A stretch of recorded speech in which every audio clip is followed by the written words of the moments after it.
अगर रामजी लाल सुमन के ऊपर ईंट पत्थर चलेगा तो निश्चित रूप से ईंट का जवाब ईंट से दिया जाएगा। ये सब करनी भरनी सेना का कोई मतलब नहीं है। ये बेफजूल की बातें कर रहे हैं। मान सिंह की बहन जोधाबाई किसके साथ गई है, उन्हीं करनी वालों से पूछ लेना है आप पत्रकार साथियों नमस्कार, मैं हूं आपके साथ रमन। आप देख रहे हैं हिंदुस्तान की बात।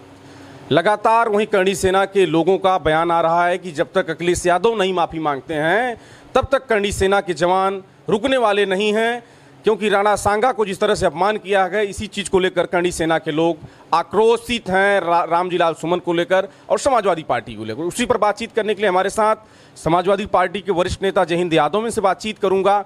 बहुत स्वागत हमसे बातचीत करने के लिए। बहुत बहुत धन्यवाद पत्रकार साहब। जिस तरह से करनी सेना के लोग आपके सपा अध्यक्ष अखिलेश यादव से माफ़ी मंगवाने की बात कर रहे हैं, रामजी लाल सुमन को कह रहे हैं कि जब तक वो नहीं मांगते हैं तब तक हम लोग रुकने वाले नहीं। देखिए, ये उत्तर प्रदेश में करनी सेना नहीं है, यह एक मुख्यमंत्री के अंदर की सेना है उत्पात करने का और दलितों पर बैकवर्डों पर प्रहार करने के लिए सेना है इनकी। यह सेना जो है कोई असंवैधानिक बात उन्होंने नहीं बोला। 3 बार उन्होंने लोकसभा जनता से चुन गए, उन्होंने राज्यसभा से चुन के गए सांसद रामजी लाल सुमन जी। हम सब के नेता हैं रामजी लाल सुमन जी, दलित के बड़े चेहरा हैं।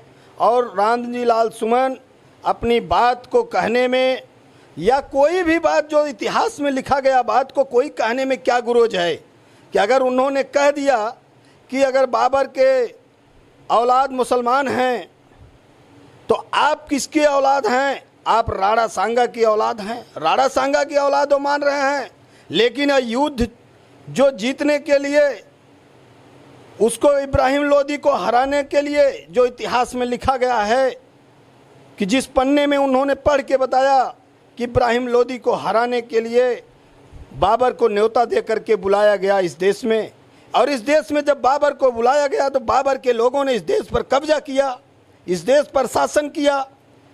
तो इसमें बहुत सी कोई गलत बात नहीं है। अगर इतिहास में लिखी हुई बात है तो ये भाई इतना उत्पात और इतना इस तरह की बात नहीं होनी चाहिए था। अगर वह दलित नहीं होते तो ये कुछ होने वाला नहीं था। वह दलित के नाते ये बातें हो रही हैं। लेकिन जिस तरह से जैन जी, मैं इस सवाल रोकना चाहूँगा आपको, जिस तरह से अभी भी करनी सेना के लोग उग्र हैं, सेना तो बॉर्डर पे वही एक लड़ रही है जिस सेना संगठन बनाया गया है, इस बात को लेकर क्या करें? मैं तो आपको पहले ही बता दिया, ये करनी सेना नहीं है। यह योगी की एक आरएसएस या जो भाजपा की एक सेना है, ये जो जनता पर प्रहार करने के लिए गरीबों और मुल्ज़िमों पर प्रहार कर रही है भाजपा जब से सत्ता में आई है। और आप एक चीज़ और देख लीजिए, अब तक कितने लोगों का घर गिराया गया बुलडोजर से, और किन भाजपा मंत्रियों, किन भाजपा सांसदों, किन भाजपा के लोगों का गिराया गया। अब तक जितना गिराया गया उन लोगों का गिराया गया जो भाजपा से लड़ने के लिए, सामंतवादियों से लड़ने के लिए अपने सीने तान के खड़ा है और गलत का विरोध करने के लिए खड़ा है, उसको तो जबरियन गिराया जा रहा है। आप अनन्या यादव को ले लीजिए, अम्बेडकर नगर में जिस तरह से वो लड़की बेचारी अपने घर में से अपनी पुस्तक को लेकर के जो है भागी।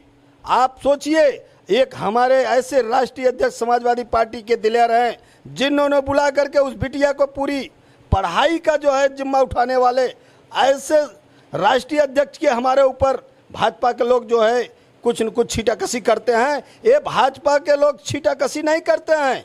अभी आपकी दिल्ली की मुख्यमंत्री रेखा गुप्ता ने कुछ ऐसे अमर्यादित शब्द कही है। अब वो संविधान में संवैधानिक पद पर बैठ करके उनको शर्म आनी चाहिए ऐसी बात पर। और अगर उन्होंने अपनी बात को वापस नहीं लिया, माफ़ी नहीं मांगा, तो समाजवादी ने भी इसके लिए आंदोलन करने के लिए तैयार है। समाजवादी एक दिन रोड पे आंदोलन करेगी रेखा गुप्ता के खिलाफ। जिस तरह से करनी सेना के लोग अगर मानते नहीं हैं, लगातार तोड़फोड़ करते हैं, तो समाजवादी पार्टी का क्या अगला कदम होगा?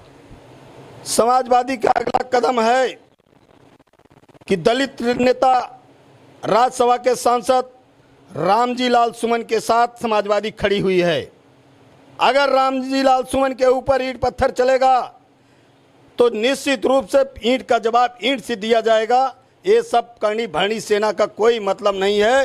ये बेफजूल की बातें कर रहे हैं। मान सिंह की बहन जोधाबाई किसके साथ गई है, उन्हीं करनी वालों से पूछ लेना है आप पत्रकार साथी।